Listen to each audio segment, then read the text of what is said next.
Why does altitude cause headache? Since the air is thinner, there is less oxygen in the blood, so blood flow to the brain increases. The extra blood can cause blood vessels to swell and tissues to press on the sensitive membrane that surrounds the brain, resulting in a headache. But not everyone develops a headache at moderately high altitudes, partly because the low oxygen content of the air causes the climber to breathe more often, forcing carbon dioxide out of the blood. The body reacts to the lowered carbon dioxide content of the blood by decreasing blood flow to the brain.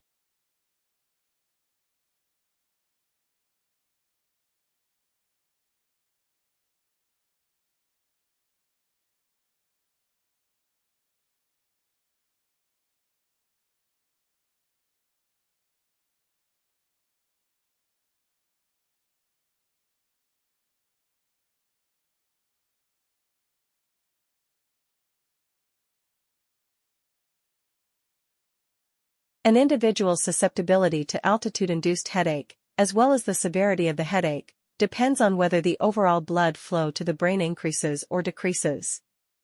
At high altitudes, usually over 10,000 feet, an unrelated condition known as high-altitude cerebral edema, or ASE, can develop.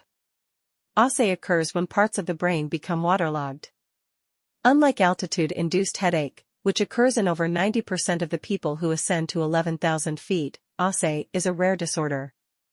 Characterized by mental confusion, hallucinations, and a drunken stagger, ASE is almost always fatal if descent is not immediate.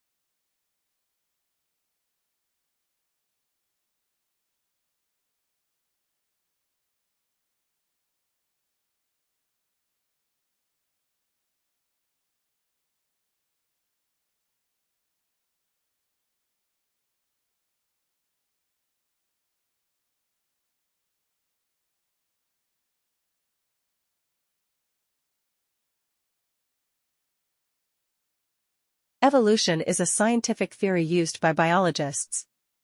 It explains how living things change over a long time and how they have come to be the way they are. The Earth has been around for a very long time. By doing research on the layers of rock, we can find out about its past. That kind of research is called historical geology. We know that living things have changed over time because we can see their remains in the rocks. These remains are called fossils. So, we know that the animals and plants of today are different from those of long ago, and the further we go back, the more different the fossils are.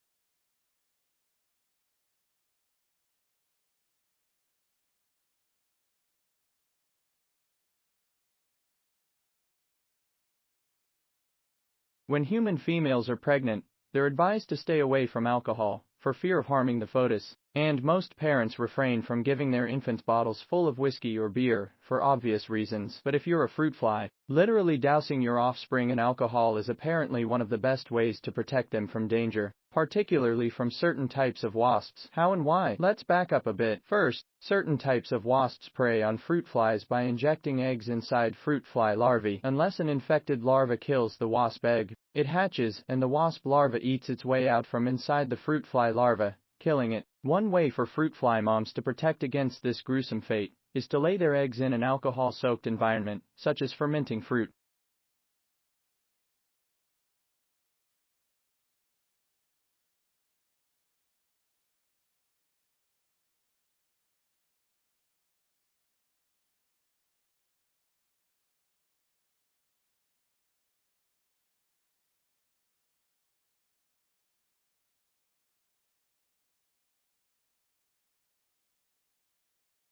How has this come about? That evolution has taken place is a fact, because it is overwhelmingly supported by many lines of evidence. At the same time, evolutionary questions are still being actively researched by biologists. Comparison of DNA sequences allows organisms to be grouped by how similar their sequences are. In 2010, an analysis compared sequences to phylogenetic trees, and supported the idea of common descent. There is now strong quantitative support for a formal test for the unity of life. The theory of evolution is the basis of modern biology. Nothing in biology makes sense except in the light of evolution.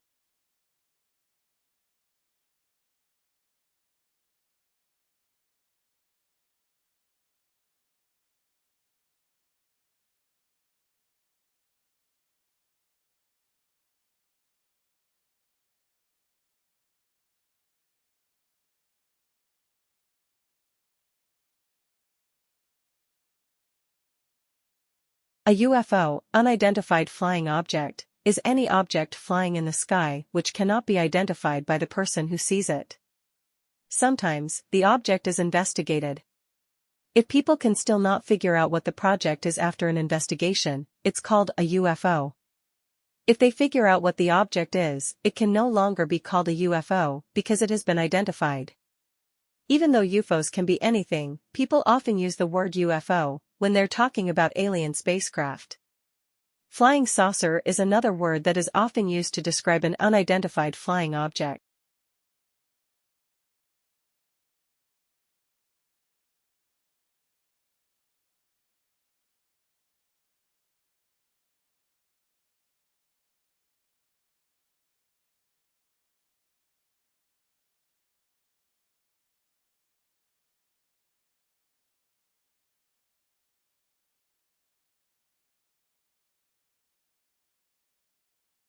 Studies estimate that 50 to 90% of all reported UFO sightings are identified later, usually 10 to 20% are never identified. Studies also show that very few UFO sightings are hoaxes, people trying to trick other people. Most UFOs are actually natural or man-made objects that look strange. 80 to 90% of UFOs are identified as one of three different things: astronomical causes, for example, planets, stars, or meteors; aircraft, balloons, including weather balloons. 10 to 20% of UFOs are other causes, such as birds, clouds, mirages, searchlights, etc.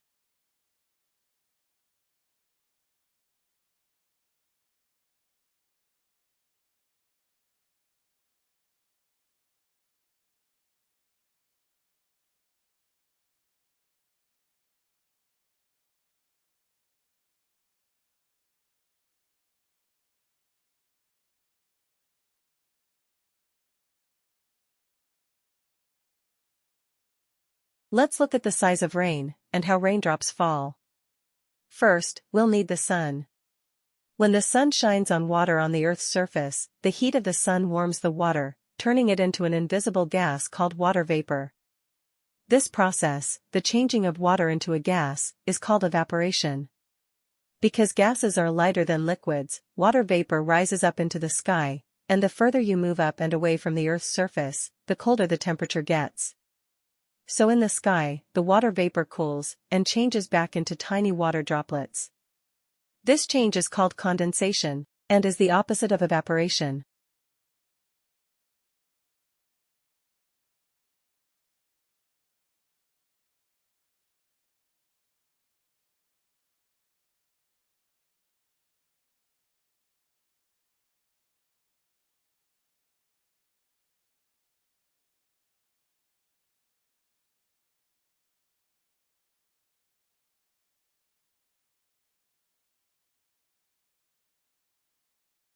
Clouds are made up of tiny water droplets.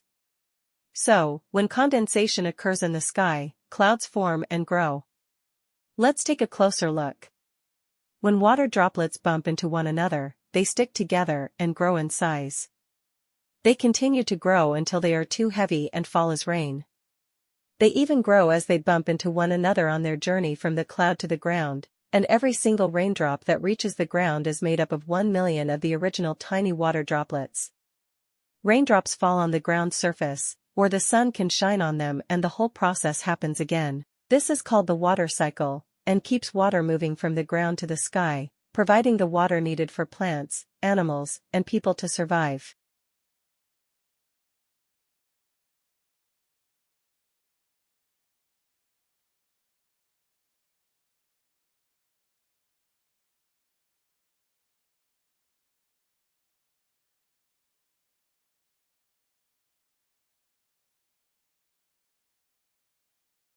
Humans are pretty lucky with the way we can communicate.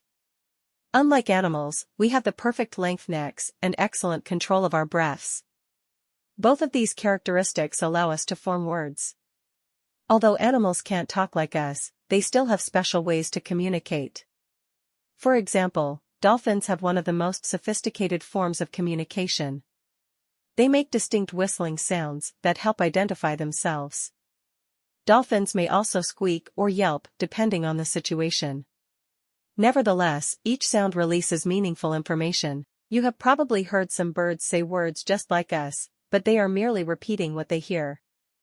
Most birds communicate through songs and squawks that can be beautiful for us to listen to.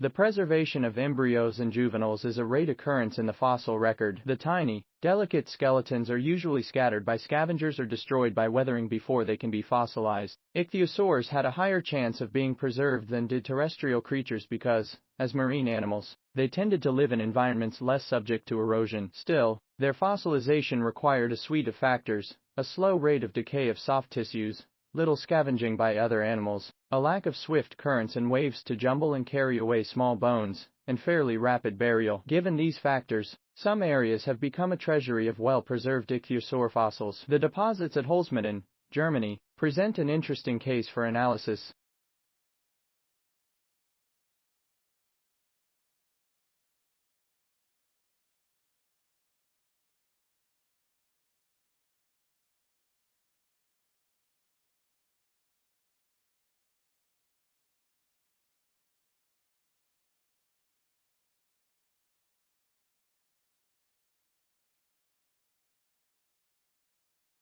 What is precipitation? Clouds hold millions of tiny water droplets. Over time, a cloud can hold more and more tiny droplets of water and pieces of ice. Wind and temperature make the droplets and pieces bump into each other. They then group together. They get bigger and heavier until they are too heavy to stay in the cloud. They fall to the ground as something called precipitation. Precipitation can include rain, snow, hail, or sleet. Precipitation can form into different types. This is because the differences in temperatures. If the air between the cloud and the ground is warm, the precipitation will fall as rain. If the rain freezes between the cloud and the ground, it becomes sleet.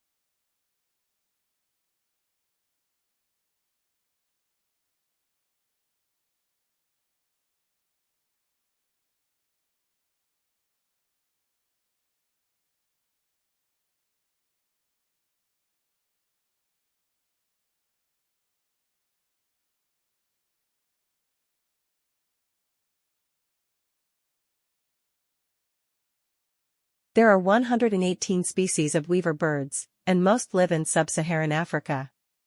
While some species live on the open savanna and eat mostly seeds, others live in forests and prefer feasting on insects. Researchers looked at studies done on different species of weaver birds to examine the relationships between their diets, habits, and social behavior. They found that seed-eating birds living in the open savanna tended to forage in groups, nest in large colonies, and have multiple mates per breeding season. The insect-eating, forest-dwelling birds, on the other hand, were more likely to forage and nest alone, and have a single mate per season.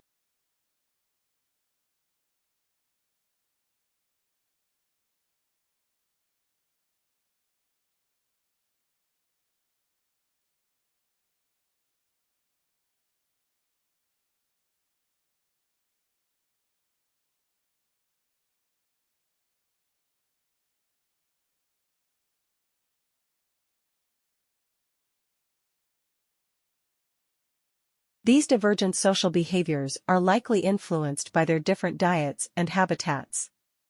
Working together makes it easier for birds that eat seeds out on the savanna to find spots with a large supply of seeds. There's also safety in numbers out on the open savanna, further incentivizing flocking. Their polygamous breeding may be a result of the smaller number of nesting sites in the savanna. By contrast, working together to find food wouldn't help forest-dwelling, insect-eating weaver birds as much, since insects tend to be more widely dispersed. There are a lot more suitable nesting sites in the forest, so these birds don't need to live in colonies, and monogamy makes sense for birds with more solitary lives. It seems that birds that eat bugs don't like to be bugged.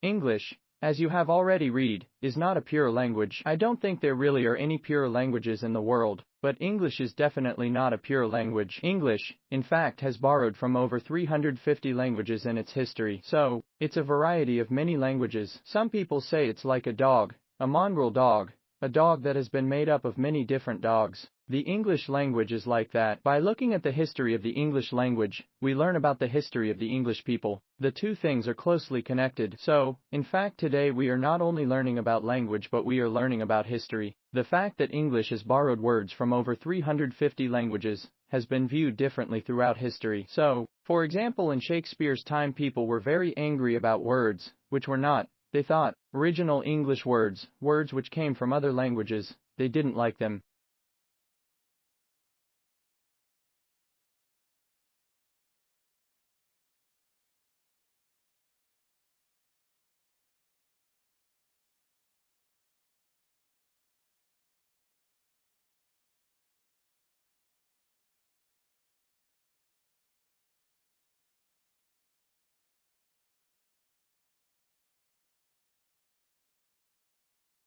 Dogs are noted for their extreme friendliness towards humans.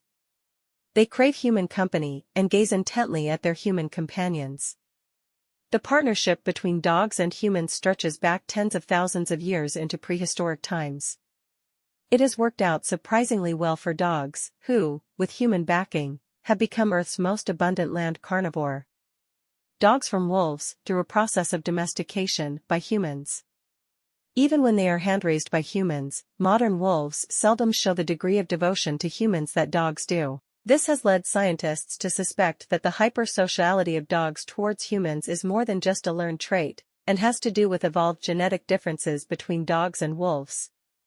In 2022, a team of American geneticists published findings identifying genetic differences between dogs and wolves that may be responsible for the special canine attachment to humans.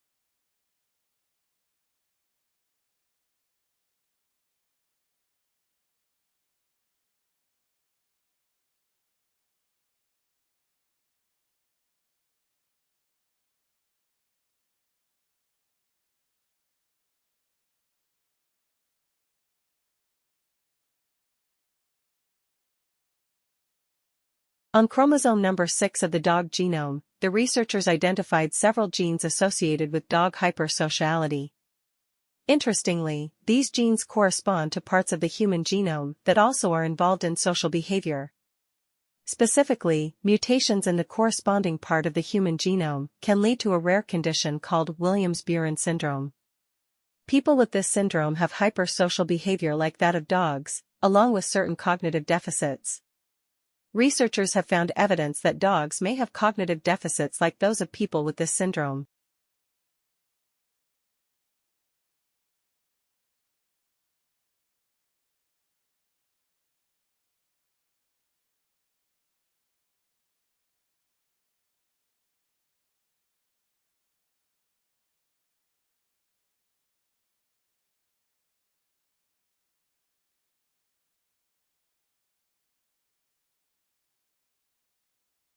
When something angers us, humans have rapid cognitions that motivate us to improve our mood.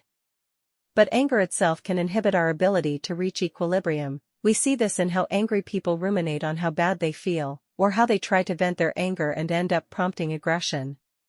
So, there must be better ways to regulate emotion aside from ruminating and venting that help keep aggression at bay. And it turns out, that has a lot to do with how much a person is aware of and able to classify their emotions. This is called emotion differentiation. For example, if people lack the capacity to describe and classify what they are feeling at a given time, they will find it difficult to discern more detail about their emotions beyond the fact that they feel bad.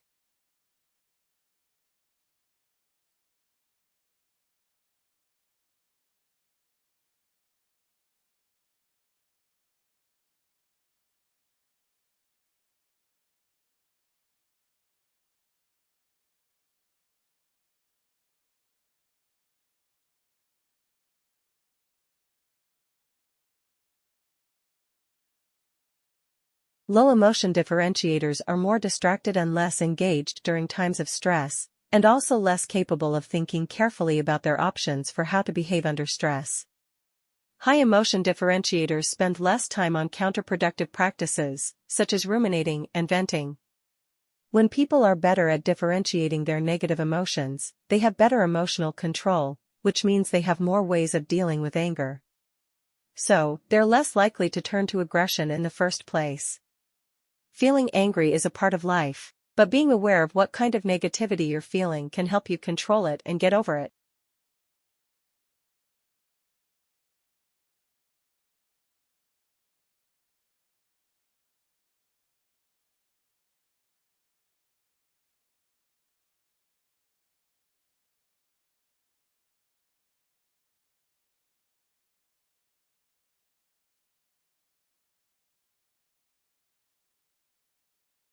Human activities, such as burning fossil fuels, are warming Earth's climate. The climate crisis has widespread ramifications. Ecologists are worried that many species will become extinct, because they might not be able to adapt to a climate change that's faster than most naturally occurring ones. It's possible that some plants and animals could adapt by shifting their habitats towards Earth's poles, or towards higher elevations, to avoid the heat. Since ecosystems are varied and complex, ecologists can only find out by studying many specific cases. A team of American ecologists explored this possibility for a species of hummingbirds native to North America's west coast, called Anna's hummingbird.